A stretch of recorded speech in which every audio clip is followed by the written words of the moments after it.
Hello guys, स्वागत है मेरे चैनल पर। मैं हूं आपका ट्यूटर विजेश। गाइस, आज हम करने जा रहे हैं प्रैक्टिस सेट 45।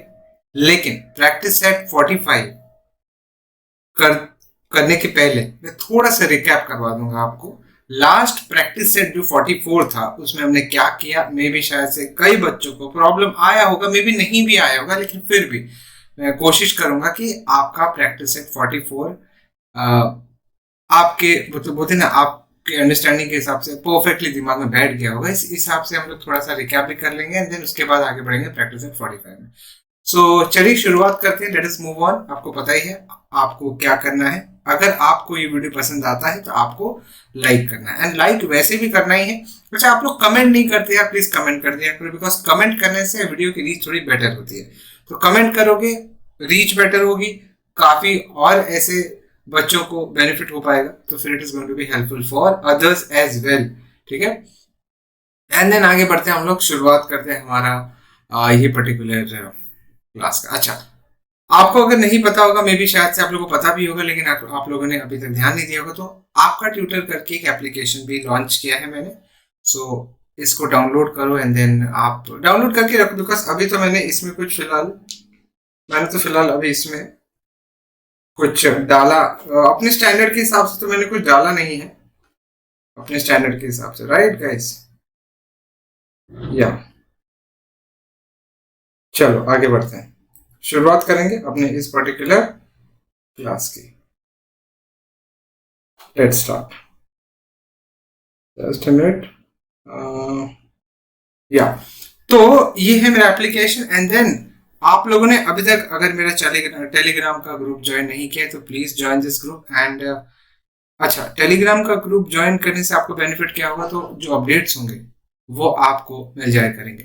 ठीक है, जो भी अपडेट्स होंगे जो मेरे रिलेटेड, अपने वीडियोस के रिलेटेड, अपने सिलेबस के रिलेटेड। ठीक है, लिंक जो है इस ग्रुप का डिस्क्रिप्शन में दिया है मैंने। आप लोग जाओ फटाफट डाउनलोड, आप फटाफट जाके टेलीग्राम डाउनलोड करो एंड देन उसमें आप इस पर्टिकुलर ग्रुप में ज्वाइन हो जाए। आगे बढ़ते हैं। प्रैक्टिस सेट 44 में हमने क्या देखा था? प्रैक्टिस सेट 44 में हमने देखा था कि एक सम था, पहला सम था, length and breadth of rectangle are double. Just a minute. हाँ गाइस, अगर length and breadth of rectangle are double तो ऐसे केस में how many times the perimeter of old rectangle with that of new rectangle. देखो यहाँ पे मैंने क्या किया था लास्ट टाइम मैंने क्या बोला था कि आपके दो रेक्टेंगल्स है, आपका जो रेक्टेंगल है एक तो छोटा है और एक बड़ा है। क्यों? क्योंकि जो नया लेंथ है वो डबल हो गया, नया ब्रेड्थ तो डबल हो गया। तो मैंने क्या किया था, ओल्ड वाले रेक्टेंगल के केस में मैंने लेंथ को मैंने L1 माना था और ब्रेड्थ को मैंने क्या माना था, L2, सॉरी B1। ठीक है, ब्रेड्थ को B1 माना था। अच्छा, उसके बाद जो न्यू रेक्टेंगल था उसके केस में मैंने लेंथ को L2 माना था और ब्रेड को अपन ने क्या माना था, B2। तो इन लोगों ने कहा जो लेंथ है, जो L2 है, देखो फाइनल लेंथ जो हमें दिया था वो एक्चुअली डबल था किसका, इनिशियल लेंथ के। और जो फाइनल ब्रेड था वो डबल था इनिशियल ब्रेड के। तो B2 is final bread and B1 is initial bread. तो जो फाइनल है वो इनिशियल का डबल। ठीक है, एंड देन उसके बाद हमने क्या किया था, पेरीमीटर का रिलेशन पता कर। See how many times perimeter is increasing decreasing, ऐसा कुछ क्वेश्चन आया तो आपको क्या करना है, आपको चुपचाप दोनों पेरीमीटर का रेशियो डिवीजन करके दिखाना है। जैसे suppose perimeter of old divided by perimeter of new rectangle. अच्छा, what is perimeter of rectangle? Perimeter of rectangle is what, twice of L plus b, और यहाँ पे भी twice of L plus b. अच्छा, ओल्ड है तो it is L1 plus B1, new है तो it is L2 plus B2। ठीक है, तो 2 2 कैंसल। अच्छा, L1 प्लस B1, अच्छा L1 plus B1, what is B1? कुछ रिलेशन L1 और B1 तो वैसे का वैसे ही है। आपका जो फाइनल है L2 और B2 है उसमें बदलाव है। L2 आपका ट्वाइस ऑफ L1 है और B2 जो है वो आपका ट्वाइस ऑफ B1 है। This is twice of B1, तो this is L1 plus B1 divided by twice of L1 plus B1। तो फिर हमें ये कैंसिल होकर मिल गया 1/2। ये 1/2 क्या था पता है? 1/2 क्या था, ये आपका ओल्ड का पेरीमीटर डिवाइडेड बाय न्यू का पेरीमीटर इज 1/SR। इसका मतलब क्या हो, ये इधर जाएगा ये इधर जाएगा, तो P of n is equal to twice of P of 0, मतलब P ऑफ O। अच्छा, P ऑफ n मतलब क्या, पेरीमीटर ऑफ न्यू रेक्टेंगल। तो perimeter of new rectangle is twice the perimeter of old rectangle, ये अपना relation आता। ठीक है, सो ये किया था हमने। फिर सेकंड सम किया था जहां पे side of a square is tripled, मतलब क्या, आपका जो फाइनल जो आपका नया वाला स्क्वायर है उसका साइड ट्रिपल है पुराने वाले के, नया वाला जो स्क्वायर था उसका साइड ट्रिपल है पुराने वाले के। तो पेरीमीटर में क्या बदलाव हुआ, यही पूछा, और कुछ पूछेंगे नहीं। आपको क्या करना है, perimeter of new divided by perimeter of old. अच्छा, न्यू आपका कौन सा है, ये 2 वाला। तो see perimeter of square is what, 4 into s side, 4 into side, 4 into, अच्छा न्यू मतलब नया वाला जो कि 2, तो S2 upon 4 S1, 4 4 cancel, S2, अच्छा S2 is 3 S1 divided by S1, तो S1 कैंसिल, दिस इज 3, मतलब आपका Pn जो है वो 3 टाइम्स ऑफ P0, मतलब जो perimeter of new square is thrice the perimeter of old. समझ में आ गया? तो इस तरह से आप लोगों को करना है, इस तरह से आप लोगों को करना है। तो इसी तरह से हमने ये भी सम किया था, यहाँ पे हमें पूछा गया था पेरीमीटर निकालो। पेरीमीटर मतलब बाउंड्री में जितने भी एजेस दिख रहे हैं सबका एडिशन। तो मैंने क्या किया था, मैंने 10, देखो इसको 10 प्लस इसको 15 प्लस इसको 5 प्लस इसको 15 प्लस इसको कितना, अब देखो ये होगा आपका 10, ये वाला 10 है तो ये भी 10 होगा, रेक्टेंगल में ऑपोजिट साइड इक्वल होते हैं, और ये रेक्टेंगल है, अच्छा ये 5 है तो ये वाला भी 5 होगा, तो अल्टीमेटली 15 हो जाएगा। तो यहाँ पे 15 प्लस ये वाला क्या होगा, 15 प्लस 15, यहां से यहां तक ऊपर से नीचे तक ये हो जाएगा 15 प्लस 15, तो this is equal to what, 15 plus 15, तो 1 2 3 4 60 75 80 90, तो पेरीमीटर हमारा 90 मीटर था। तो आपको क्या करना है, सारे जो एजेस है उनका साइड ऐड करना है। इसके बाद हमने क्या देखा था, बस प्रैक्टिस सेट 44 तो खत्म हो गया था, और अब हम प्रैक्टिस सेट 45 की तरफ बढ़ते हैं। एक्चुअली ये है हमारा एरिया के related.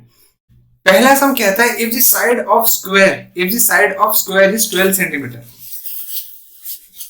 Okay, if the side of square is 12 centimetre find it's area. अब देखो कैसे करेंगे हम लोग, साइड जो है स्क्वायर का आपको दिया हुआ है, तो side is 12 centimetre, okay, find its area, तो एरिया इज व्हाट, एरिया, तो देखो ये आपका साइड है, तो हम लोग यहाँ पे क्या करते हैं, इसको ऐसा ना लिख करके हम लोग लिखते हैं साइड ऑफ, एक मिनट मेरे को ना थोड़ा सा बेटर करना है, एरिया इज ऑल लाइक, ठीक है, अब सही है, ठीक है। Now side of a square is how much, 12 centimetre, एक स्क्वायर है उसके साइड है 12 सेंटीमीटर, फाइंड इट्स एरिया। आपको पता है, अच्छा इसका क्या करो, एक नामकरण कर दो जो कि एस, अच्छा एरिया ऑफ स्क्वायर क्या होगा, area of square is equal to side square, so this is equal to S का स्क्वायर, साइड आपको दिया है 12, दिस इज 12 का स्क्वायर, 12 का स्क्वायर मतलब क्या, इट इज 12 इंटू 12, और आपको अगर 12 इंटू 12 नहीं आता तो मैं बोलूंगा आपको सारे स्क्वायर्स 20 तक के सारे स्क्वायर्स आपको लर्न करना है। नॉर्मली मैं बोलता हूँ कि 30 तक के सारे स्क्वायर्स लर्न करो, लेकिन 20 तक के स्क्वायर्स आपको अभी के अभी लर्न कर लेना पड़ेगा। तो ये हो जाएगा 12 into 12 which is equal to 144, 144 हो गया। अच्छा यहाँ पे ध्यान क्या रखना है, जब भी एरिया निकालते हो तो यहाँ पे यूनिट लगाना जो कि सेंटीमीटर स्क्वायर या square centimetre, square S Q मतलब स्क्वायर, डॉट लगा देंगे तो पता चलेगा कि स्क्वायर है, स्क्वायर सेंटीमीटर, ठीक है।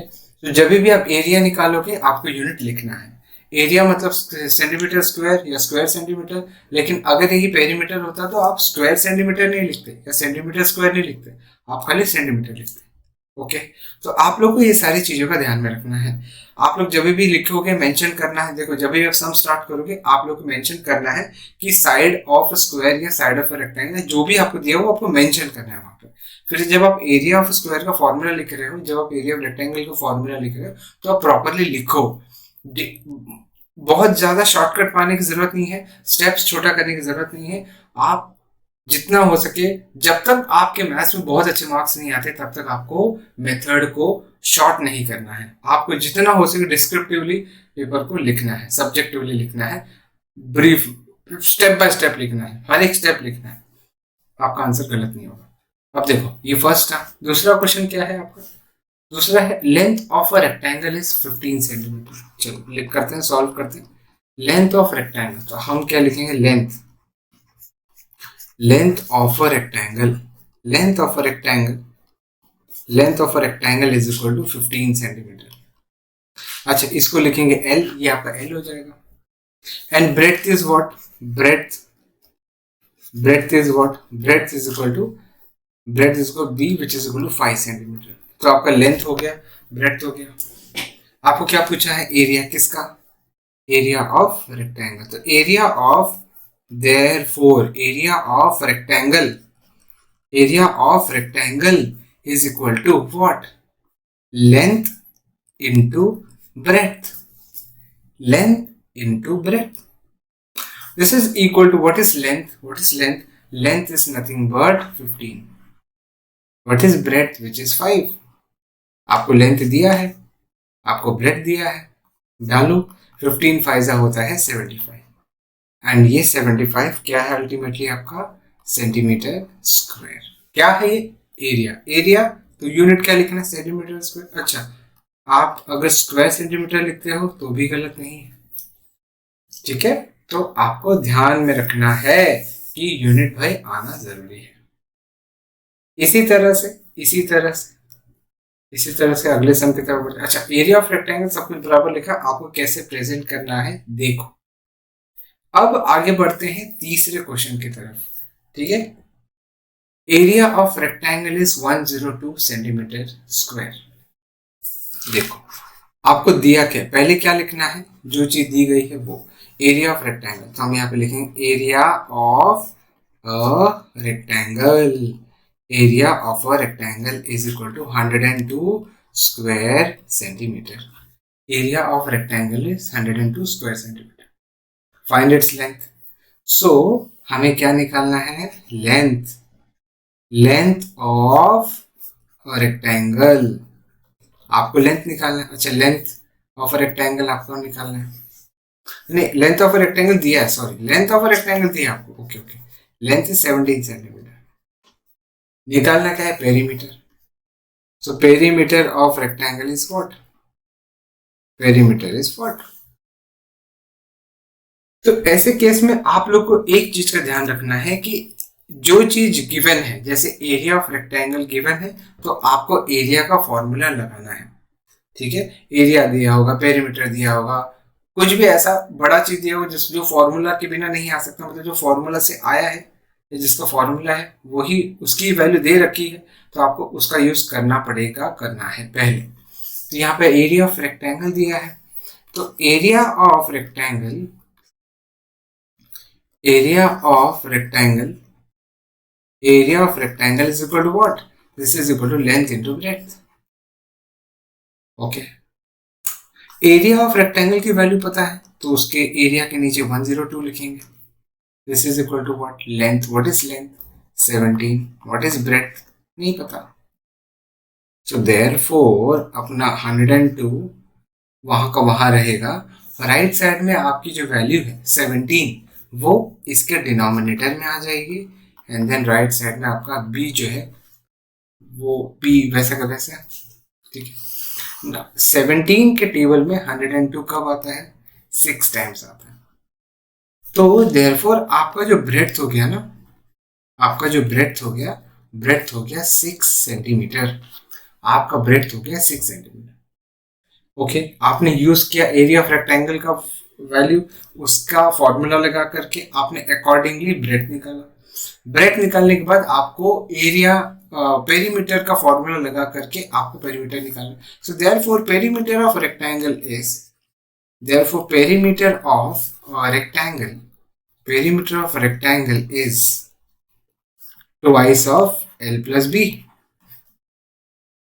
वैल्यू डालो, twice of what is L? L is आपका कहाँ गया? L is आपका 17, ये रहा, and breadth is what? 6, ये हो जाएगा twice of 23 and this is equal to 46। अच्छा है ये पेरीमीटर, तो आपको स्क्वायर सेंटीमीटर ही नहीं लिखना है, आपको लिखना है सेंटीमीटर ओनली। क्या लिखना है आपको? Centimetre only. Okay, have you understood this? Easy है, ठीक है। नाउ अब आपके समक्ष आ रहे हैं फोर्थ सम। सो चौथा सम आपके सामने ये रहा। If the side of a square is tripled, again यहाँ पे न्यू और ओल्ड की बात हो रही है। अच्छा मुझे बात बताना, ओल्ड वाला ठीक है लेकिन न्यू वाला बड़ा होगा कि छोटा होगा? न्यू वाले का जो साइड है वो ट्रिपल है, इसका मतलब न्यू वाला स्क्वायर जो है बड़ा है, ठीक है। सो देयरफॉर हम पहले यहाँ पे मेंशन करेंगे लेट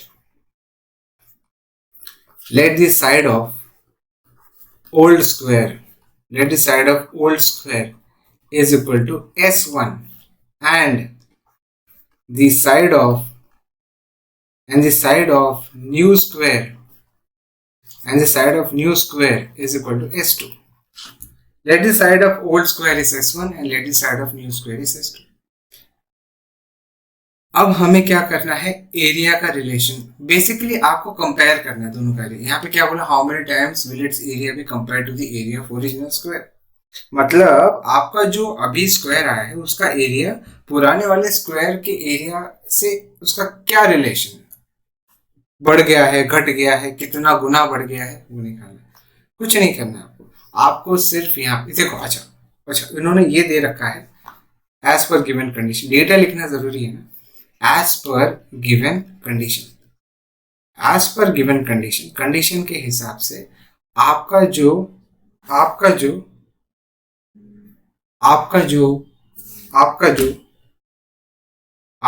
न्यू स्क्वायर का साइड है वो है 3 टाइम्स ऑफ ओल्ड स्क्वायर का साइड, ठीक है। Side of new square is 3 times the side of old square.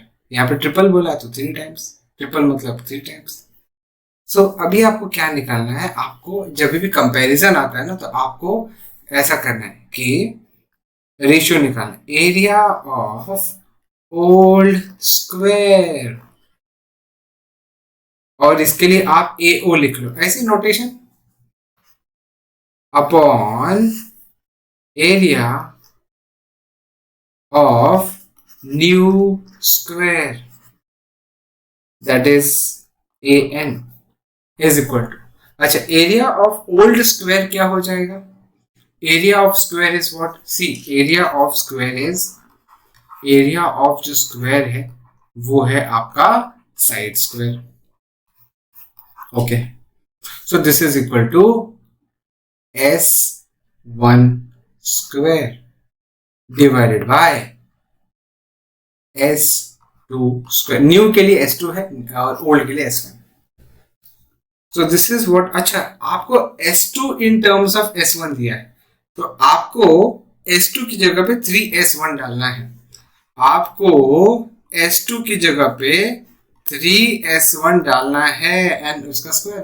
देखो S2 का स्क्वायर है ना, S2 की जगह पे 3S1 डाला एंड इसका स्क्वायर, ठीक है, तो स्क्वायर हो गया। अच्छा इसका अगर स्क्वायर करते हो तो ये हो जाएगा S1 स्क्वायर अपॉन 3 3 जा 9 S1 square. S1 square cancel हो गया, अच्छा यहाँ पे 1 आएगा तो 1 अपॉन 9। देयरफॉर एरिया ऑफ, देखो फाइनल स्टेटमेंट देखो यार, final statement, therefore area of old, नहीं देखो area of old square upon area of, अभी रुको मैं यहाँ पे लिखता हूँ बेस्ट होगा। सो आपका AO, रुको पहले शॉर्टकट लिखता हूँ फिर AO अपॉन AN का वैल्यू क्या है, यहाँ पे AO है और यहाँ पे AN, इसकी वैल्यू क्या होगी 1/9। अब हम लोग लिखेंगे डिटेल करके, इसको यहाँ पे डालेंगे मल्टीप्लाई होगा और ये यहाँ पे जाएगा 1 के साथ मल्टीप्लाई होगा। देयरफॉर आपका 9AO is equal to 1 into AN। So therefore your area of new square is equal to 9 times the area of old square। So आप यहाँ पे आपने यहाँ पे कंपैरिजन ये बता दिया कि area of new square is equal to 9 times the area of old square. अच्छा, आप यहाँ पे ऐसा बोलते हैं ना कि area of old square is 1/9 times the area of new square, तो भी गलत नहीं होता। ठीक है, आप ऐसा लिखते AO is equal to 1/9 times of AN, मतलब ओल्ड स्क्वायर का area is equal to 1/9 the area of new square, तो भी करेक्ट होता। लेकिन हमें क्या करना है, हमें ऑलवेज फाइनल को इनिशियल से कंपेयर करना है। तो जो नया स्क्वायर आया है उसका एरिया का कंपैरिजन आपको पुराने वाले से करना है। तो नया वाला जो स्क्वायर है उसका एरिया 9 टाइम्स है पुराने वाले स्क्वायर के। ठीक है, आई होप आप लोग को समझ में आया। ठीक है ना, आज के लिए हम इतना ही रखेंगे। हमने इस पर्टिकुलर क्लास, इस पर्टिकुलर वीडियो में एरिया सीखा।